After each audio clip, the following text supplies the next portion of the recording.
Defrwch, ma' 'na reswm I ddathlu. Ma' ddeiad bob pechod yn enw yr Iesu. Y groes, roedd dy wedi yn llifo. Ond ar y trydydd diwrnod mi godaeth di eto.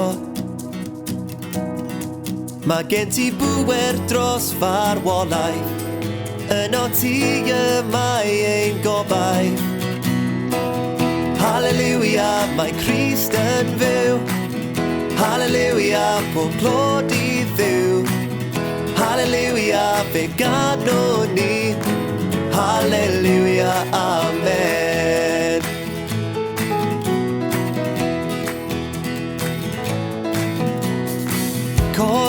Codwch, ma' 'na reswm I sefyll. Mae'r gelyn wedi colli'r ffrwydr, mae Crist wedi ennill. Y beth, lle roedd ei gorffef yn gorwedd. Y garreg wedi rolio I ffwrdd I agor drws tragwyddoldeb. Mae gen ti bŵer dros farwolaeth, yno ti yma ein gobaith. Hallelujah, mae Crist yn fyw. Hallelujah, pob clod I ddiw. Hallelujah, fe gadw ni. Hallelujah, amen.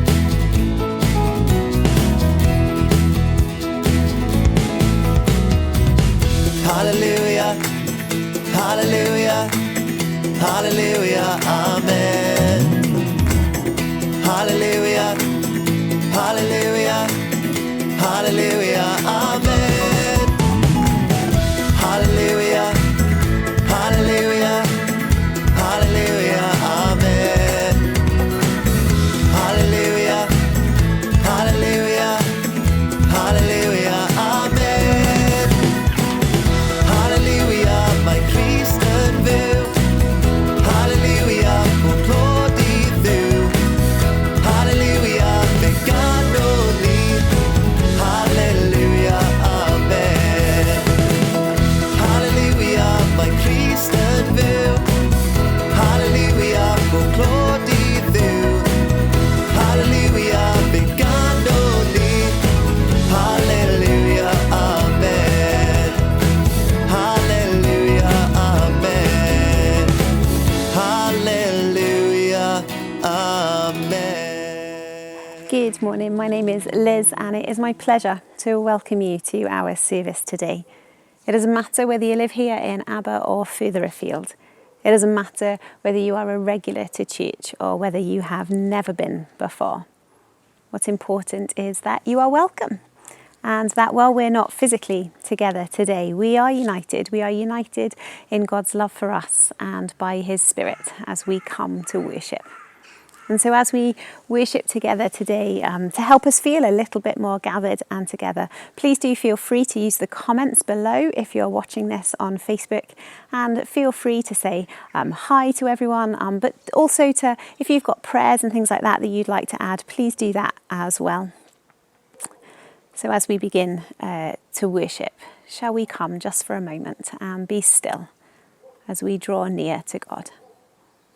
Let us just take a couple of seconds to remind ourselves why we have come today and to listen to God's voice.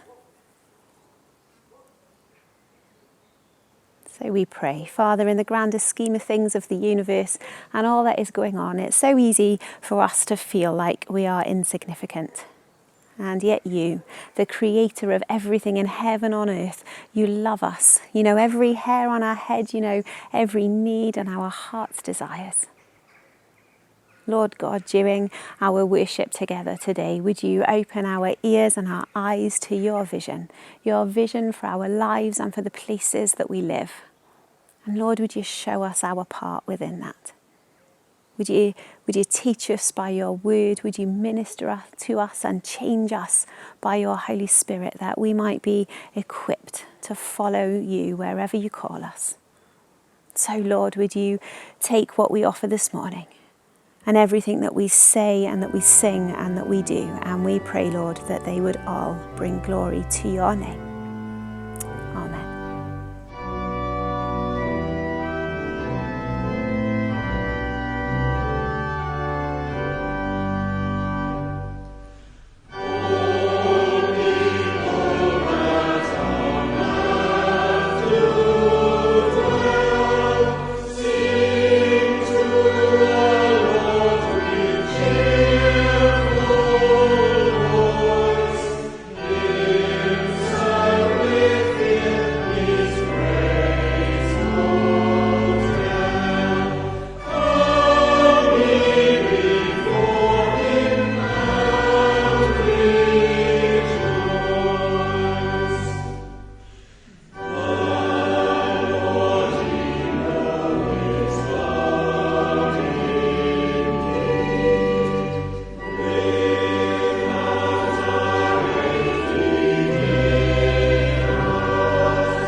Hi friends, missing you. Hope you're staying safe. Hi friends. Something that's really notable about today's Bible reading is how much God actually impacted Saul. Strange, right? I mean, at the end of the reading, Saul ends up falling on the floor in God's presence and laying there for days. Maybe at the end of today's service, you could have a little lie down somewhere safe and spend some time in God's presence. Maybe you'll have a lie down on your sofa or in your garden. What can you see from lying down? What can you hear? Where is God as you lie there? Can you hear God?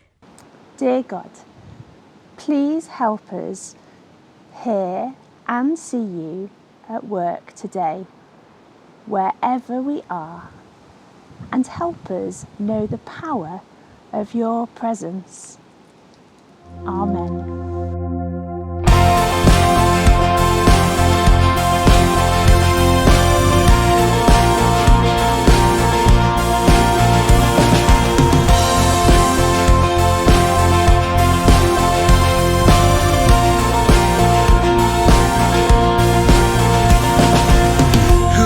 The power of sin and darkness. but stronger, the King of glory, the King above all kings,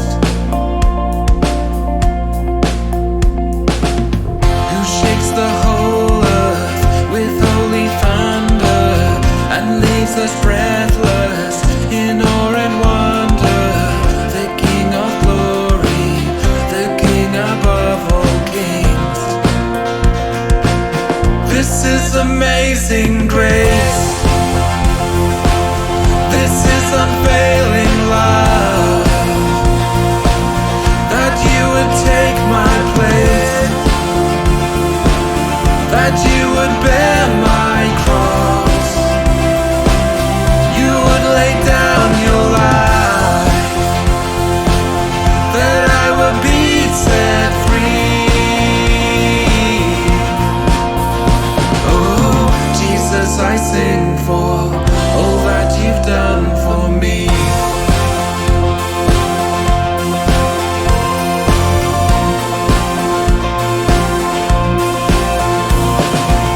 Who brings our chaos back into order, who makes the orphan a son and daughter, the King of glory, the King above all kings.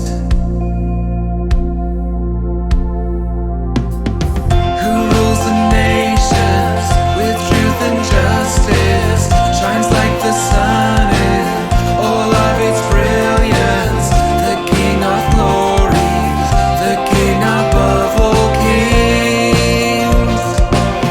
This is amazing grace. This is unfailing love, that you would take my place, that you would bear my cross, you would lay down your life, that I would be set free. Oh, Jesus, I sing for all that you've done for me. Worthy is the Lamb who was slain, worthy is the King who conquered the grave, worthy is the Lamb who was slain, worthy is the King who conquered the grave, worthy is the Lamb who was slain, worthy is the King who conquered the grave, worthy is the Lamb who was slain, worthy, worthy, worthy. This is amazing grace. This is unfailing love, that you would take my place, that you would bear my cross, you would lay down your life, that I would be set free. Oh, Jesus, I sing for all that you've done for me.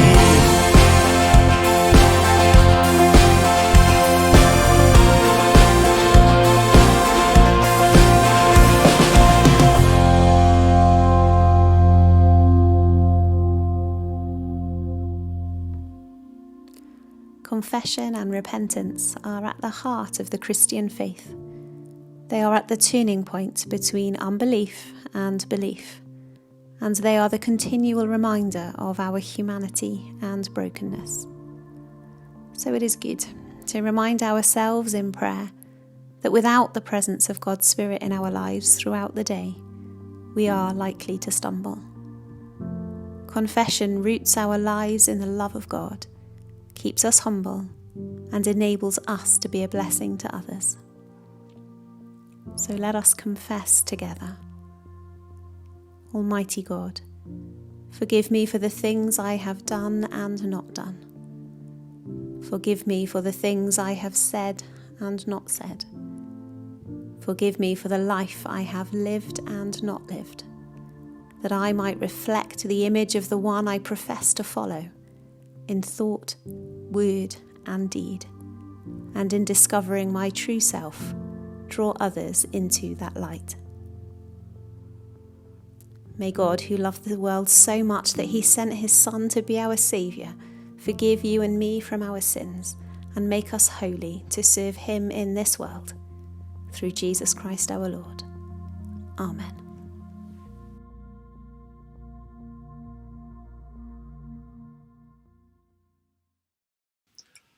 (1 Samuel chapter 19). Saul told his son Jonathan and all the attendants to kill David. Jonathan was very fond of David and warned him, "My father Saul is looking for a chance to kill you. Be on your guards tomorrow morning. Go into hiding and stay there. I will go out and stand with my father in the field where you are. I'll speak to him about you, and I will tell you what I find out." Jonathan spoke well of David to Saul his father and said to him, "Let not the king do wrong to his servant David. He has not wronged you. And what he has done has benefited you greatly. He took his life in his hands when he killed the Philistine. The Lord won a great victory for all Israel, and you saw it and were glad. Why then would you do wrong to an innocent man like David by killing him for no reason?" Saul listened to Jonathan and took this oath: "As surely as the Lord lives, David will not be put to death." So Jonathan called David and told him the whole conversation. He brought him to Saul, and David was with Saul as before. Once more war broke out, and David went out and fought the Philistines. He struck them with such force that they fled before him. But an evil spirit from the Lord came upon Saul as he was sitting in his house with his spear in his hand. While David was playing the harp, Saul tried to pin him to the wall with his spear, but David eluded him as Saul drove the spear into the wall. That night David made good his escape. Saul sent men to David's house to watch it and to kill him in the morning. But Michal, David's wife, warned him, "If you don't run for your life tonight, tomorrow you'll be killed." So Michal let David down through a window, and he fled and escaped. Then Michal took an idol and laid it on the bed, covering it with a garment and putting some goat's hair at the head. When Saul sent the men to capture David, Michal said, "He is ill." Then Saul sent the men back to see David and told them, "Bring him up to me in his bed so that I may kill him." But when the men entered, there was the idol in the bed, and at the head was some goat's hair. Saul said to Michal, "Why did you deceive me like this, and send my enemy away so that he escaped?" Michal told him, "He said to me, 'Let me get away. Why should I kill you?'" When David had fled and made his escape, he went to Samuel at Ramah and told him all that Saul had done to him. Then he and Samuel went to Naioth and stayed there. Word came to Saul, "David is in Naioth at Ramah." So he sent men to capture him. But when they saw a group of prophets prophesying, with Samuel standing there as their leader, the Spirit of God came upon Saul's men, and they also prophesied. Saul was told about it, and he sent more men, and they prophesied too. Saul sent men a third time, and they also prophesied. Finally, he himself left for Ramah, and went to the great cistern at Seku, and asked, "Where is Samuel and David?" "Over in Naioth at Ramah," they said. So Saul went to Naioth at Ramah, but the Spirit of the Lord came upon even him, and he walked and prophesied until he came to Naioth. He stripped off his robes and also prophesied in Samuel's presence. He lay that way all day and all night. That is why people say, "Is Saul also amongst the prophets?" Sometimes when preparing a sermon, I read the passage and something strikes me straight away. There's an obvious point or theme, something to develop in my talk. Other times it takes days of study, prayer, research in the background. And this week I stayed for a long time at the passage on the computer screen in front of me, wondering where this was going. It was headed, Saul tries to kill David. What do I do with that? And I spent a long time just looking at those words on my computer. And then I saw a link between the events in the passage and my computer itself. After all, like David in this passage, many of us have had the experience of being let down by Windows. And all the keys of my computer served to walk me through the key points of the story. So that's what we're going to do today, to go through this story, looking at the key points and what we can learn. And it starts with these words. Saul told his son Jonathan and all the attendants to kill David. Saul the king tells his son and his attendants to do something. It's a command from the king. Kill David. Simple enough. But Saul has made a major error. That's our first point, because he thinks he is in control. Our first key point. But of course, he is not. He thinks a simple command from him, the king, will see his will being done. Kill David, and then it will be done. But this passage reminds us who really is in control. When we look at the world, sometimes we despair. Sometimes it seems like the bad people are winning. Saul thought he was. But today this story reminds us that God is the one in control. He has the power, he can intervene. He is sovereign. We will see how again and again David is rescued here. He faces death at least 8 times in this one short chapter and survives every time. God places people on his side, and together they thwart the attempt of Saul to end David's life. Before we even get to the end of verse 1, there's an important word. Verse 1, Saul told his son Jonathan and all the attendants to kill David, but. This was Saul's plan, but God had other ideas. Saul becomes increasingly isolated in his anti-David campaign. We heard last week of Saul's jealousy as people compared him unfavourably with the hero David, and how his hatred grew. And this week our story starts with things looking rather bleak for David. And then that's that word, but. But what? But Jonathan. And here we see God's intervention. 3 times in the story we see God inserting key people to affect the outcome.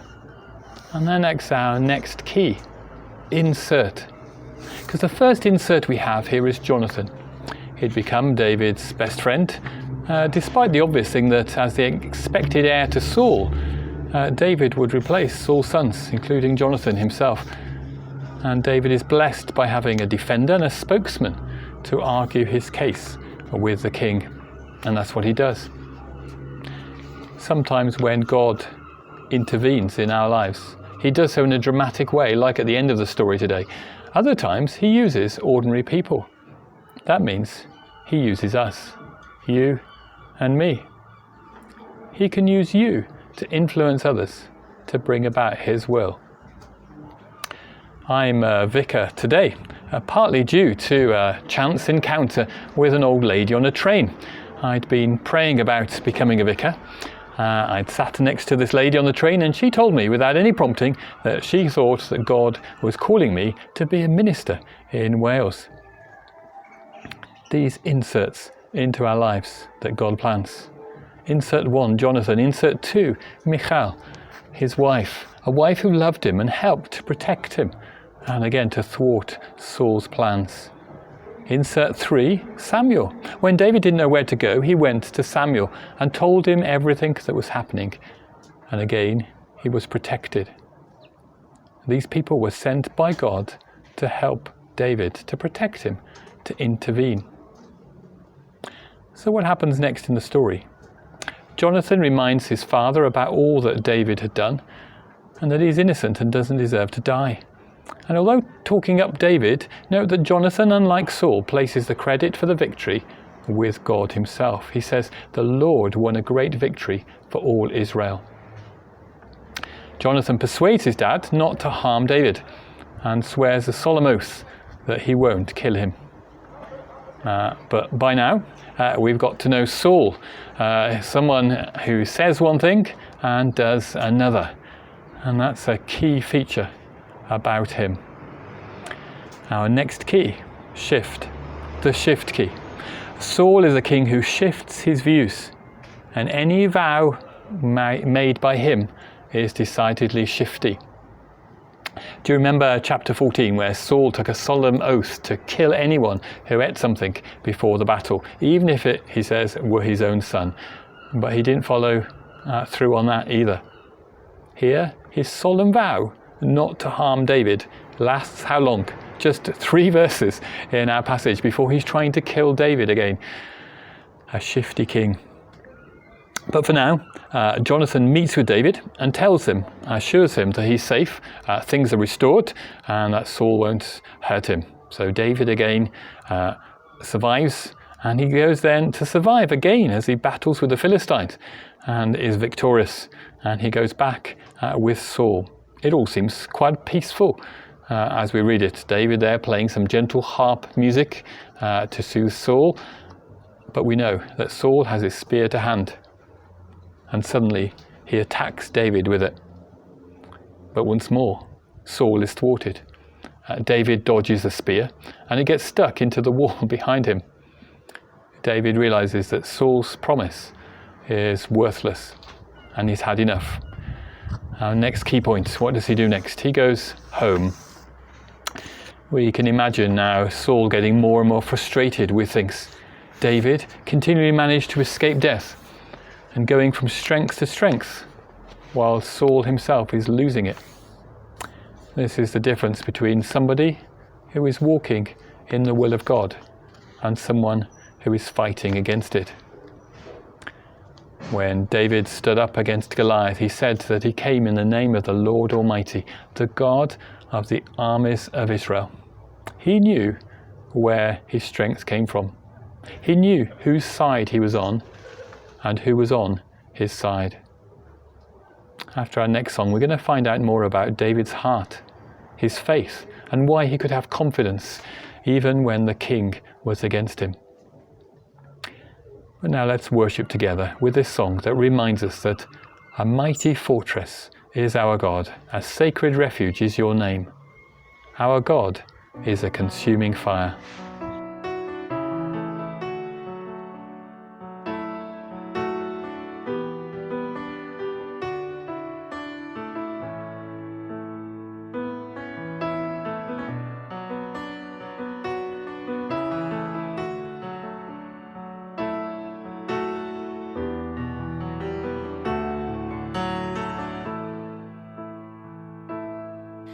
Our God is a consuming fire, a burning holy flame with glory and freedom. Our God is the only righteous judge, ruling over us with kindness and wisdom. We will keep our eyes on you. We will keep our eyes on you. A mighty fortress is our God. A sacred refuge is your name. Your kingdom is unshakable. With you forever we will reign.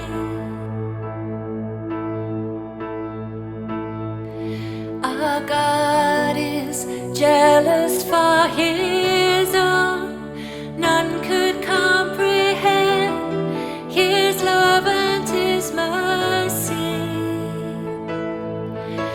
Our God is exalted on his throne, high above the heavens, forever he's worthy. We will keep our eyes on him. We will keep our eyes on him. A mighty fortress is our God. A sacred refuge is your name. Your kingdom is unshakable. With you forever we will reign. We will keep our eyes on you. We will keep our eyes on you, so we can set our hearts on you. Lord, we set our hearts on you. A mighty fortress is our God. A sacred refuge is your name. Your kingdom is unshakable. With you forever we will reign. A mighty fortress is our God. There is no one like you. A sacred refuge is your name. Your kingdom is unshakable. With you forever we will reign. With you forever we will reign. With you forever we will reign. We're halfway through our story for this week, and David has fled home after Saul has tried to kill him by throwing a spear at him. But he's not safe, even there. And verse 11 says, Saul sent men to David's house to watch it and kill him in the morning. I wonder how he felt there inside his house, and knowing that he was surrounded by these soldiers. Well, we can have an insider view. Some of you know that Joanne and I listened to The Archers on Radio 4. It was strange when COVID meant that there was a break in broadcasting, as the characters had become part of our lives over the past 30 years. The usual soap opera story was replaced with monologues from individual characters, with the idea that we would hear them thinking. We would learn more about them and their views. Like so many other fans of the programme, I'm not sure how successful this was, and I'm glad that it's returning to normal now. But we have a similar way of finding out what was going on in David's mind as he was in lockdown in his house. The soldiers sent by Saul were outside, waiting to get him in the morning. And David wrote a psalm. Psalm 59 is inspired by this very event. It tells of David's thoughts and feelings, what was going through his mind when he was trapped at home. So our next key point is that we can enter into David's thinking here as we look at this psalm. Psalm 59, as it is in our Bibles today, has probably been revised since David wrote it by one of David's sons when Jerusalem was under siege. But we still have the thoughts and feelings of David here, and an insight into what was going on with him. The psalm begins, "Deliver me from my enemies, O God. Be my fortress against those who are attacking me. Deliver me from evildoers. Save me from those who are after my blood. See how they lie in wait for me. Fierce men conspire against me for no offence or sin of mine, Lord. I have done no wrong, yet they are ready to attack me. Arise to help me. Look on my plight. That was David's prayer as he was there in the house. He places the situation before God. He comes to him explaining his predicament, asking for salvation. It looks bleak. Men on guard all around, heavily armed, orders from the king to kill him. But he calls on the Lord. And despite the circumstances, despite how bleak it all looked, he decides to put his faith in God. This is how the psalm continues. But I will sing of your strength. In the morning, I will sing of your love. You are my fortress, my refuge in times of trouble. You are my strength. I sing praise to you. God, you are my fortress, my God, on whom I can rely. What an example for us. David's faith. In the morning I will sing of your love. That very morning that the soldiers were due to come and get him. If things are looking bad for you today, if there seems to be no hope, be a David. Trust in God, your strength, your fortress, your loving God to get you through. And we see that God has a plan. Using something here that would have been an anathema to him, an idol, to create a way out.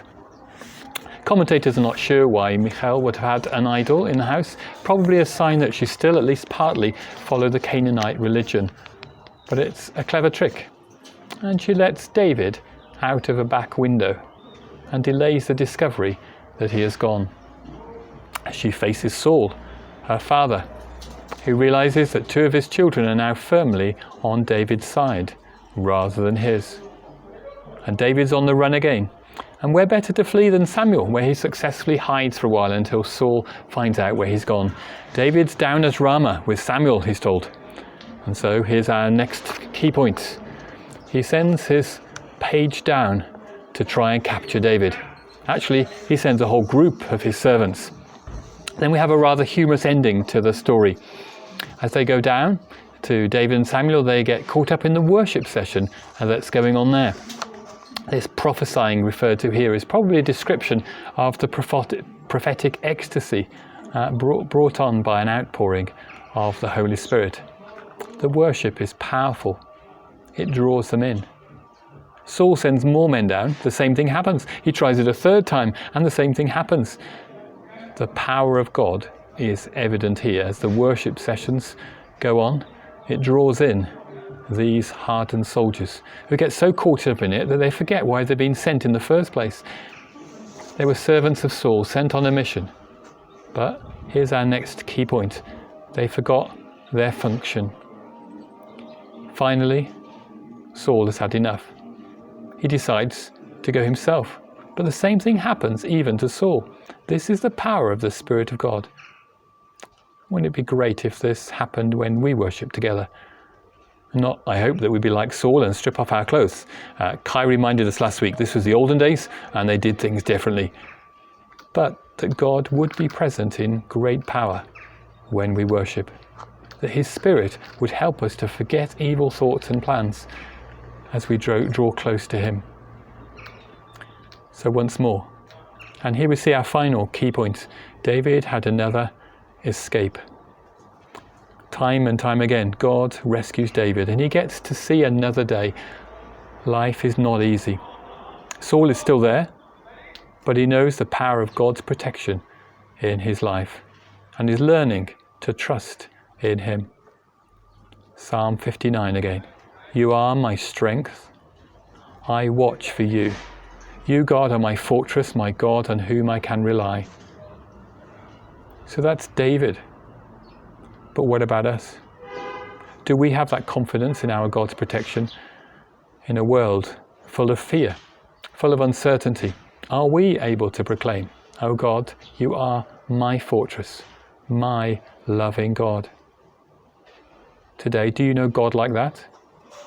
Do you want to? David, it looked like he was done for. He was stuck in his house, surrounded by soldiers with orders to kill. He called out to God and was saved. The Bible tells us we're in a similar situation. None of us can save ourselves. It looks like we're done for. We cannot ourselves approach a holy God, but we can call out to him for salvation, for rescuing. And the good news is that he has made a way for us to be saved. He sent Jesus, his son, a descendant of David, to come to our world, to give his life sacrificially for us, that we might be saved. On the word processor that I use to write this talk, there's a button to press to make sure that the document is saved. Very important. But even more important, to make sure that we know we are saved. And guess what? Jesus is the key. If you'd like to know more about becoming a member of God's family, living as a Christian, do contact us and we'd be happy to talk to you. If you'd like more of the power of God's Holy Spirit in your life, we'd be happy to pray with you. There's an opportunity to do this at the end of the service if you're watching this on a Sunday morning. Do get in touch with us. Let us pray. You, O God, are our fortress. We thank you for your love and protection. Please help us to trust completely in you during the difficult times, when we feel that when we're surrounded, when we're starting to lose hope. This week, thank you that you go before us. May we follow you faithfully in the way that you lead. Amen.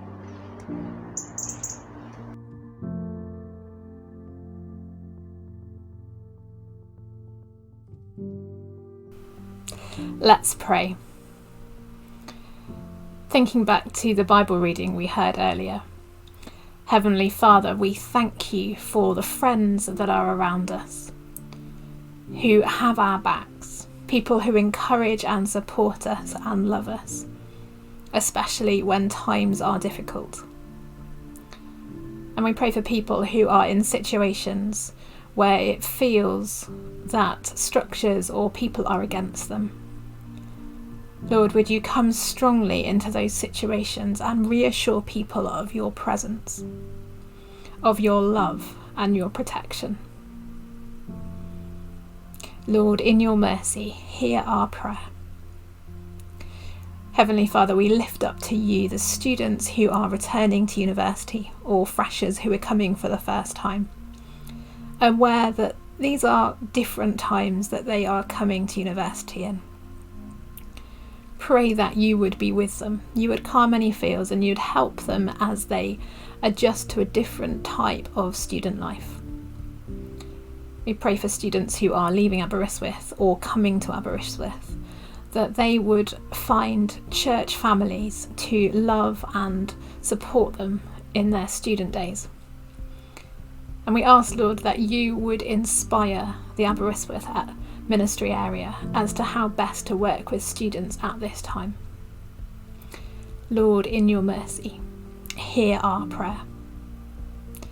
Heavenly Father, we lift up to you the world, for places that are affected by war or famine, adverse weather, or other results of climate change, for areas that are really badly affected by COVID and perhaps don't have the infrastructures to deal with that. Heavenly Father, we ask that you would come and heal people, set people free from situations, and Lord, that you would bring lasting change into communities that would give people a hope and a future. Lord, in your mercy, hear our prayer. We lift up to you the government, asking that you would inspire them by your Holy Spirit to make good, wise decisions. Would you help them in the difficult decisions they've got to make, especially at the moment surrounding Brexit and COVID, around local lockdowns and all the implications of the pandemic that they are dealing with. Lord, in your mercy, hear our prayer. Heavenly Father, we pray for the church, for the worldwide church, that you would equip us in sharing your good news, that we would be light in our communities. We pray for the bishop, that you would inspire her, give her renewed vision after a time of annual leave, that you'd help her with all the decisions she's got to make. And we pray for local church leadership, that you would help them to navigate re-entering church buildings and what can and can't happen safely. Pray for all the congregations, that you would equip them with what they need to either go back into buildings or to continue to engage with church online. Pray for communities and groups that are starting things up as they can at the beginning of this new term, and that all of this would honour one another in the different situations that we are in, and that we can do things safely. And we ask for your guidance and your provision and your protection. Lord, in your mercy, hear our prayer. And in a moment of quiet, we lift up to you, Heavenly Father, all who are sick in mind, body and spirit. And we name them before you now, those who we know, asking that you would bring comfort, healing and peace. Lord, in your mercy, hear our prayer. At the beginning of this new week, we pray for ourselves, that you would help us in everything that we will be doing and engaging with this week, and that you would fill us by your Spirit to go out to serve you and do your will. And as we come to conclude this time of intercession, let's join together in the language of our hearts with the words that Jesus taught us. Our Father in heaven, hallowed be your name. Your kingdom come, your will be done, on earth as it is in heaven. Give us today our daily bread. Forgive us our sins, as we forgive those who sin against us. Save us from the time of trial, and deliver us from evil. For the kingdom, the power, and the glory are yours, now and forever. Amen.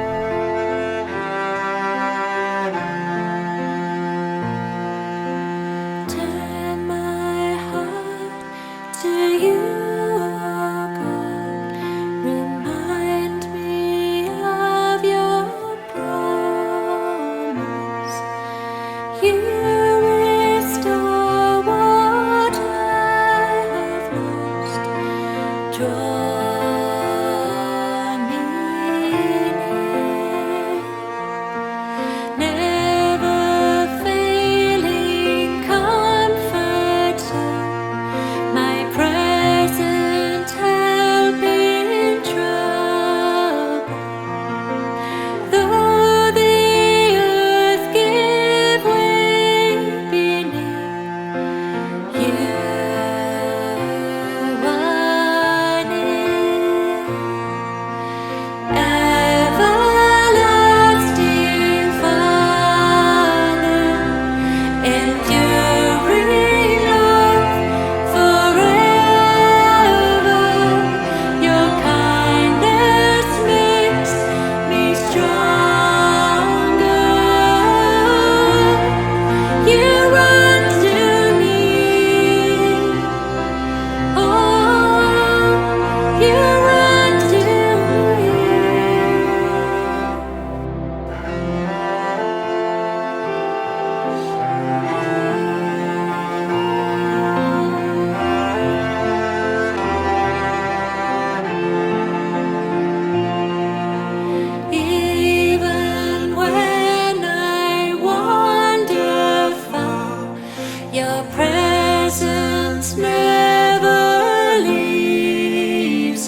Well, it has been so lovely to worship with you all today.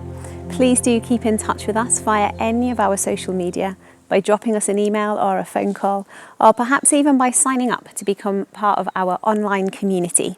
And all the ways in which you can do that are on our website, and I think I'm right in saying that there is a link to that on this video. If anything in today's service has spoken to you, or for any reason at all you would like prayer today, then some people from our prayer team are waiting right now up until 1 o'clock to pray for you over Zoom. Just email office@stmikes.net and they'll send you the details. I know going for prayer ministry can be daunting in real life, but probably more so online. But I promise you, it's totally confidential. Our prayer team are lovely and they'll help you and they'll make you feel at ease. So if you do need prayer today, please go for it and let them bless you. But now, as we all go back to whatever the rest of this day has in store for us, let's do so with God's blessing. Lord, as we take our worship and our prayer and our praise from this place into our daily lives, may our lives be sustained through the love of our Heavenly Father. May we feel the presence of our Saviour walking behind us, and may we know the power of His Spirit, both in our actions and our words. And the blessing of God Almighty, the Father, the Son and the Holy Spirit be with you and those that you love and pray for, now and forever. Amen.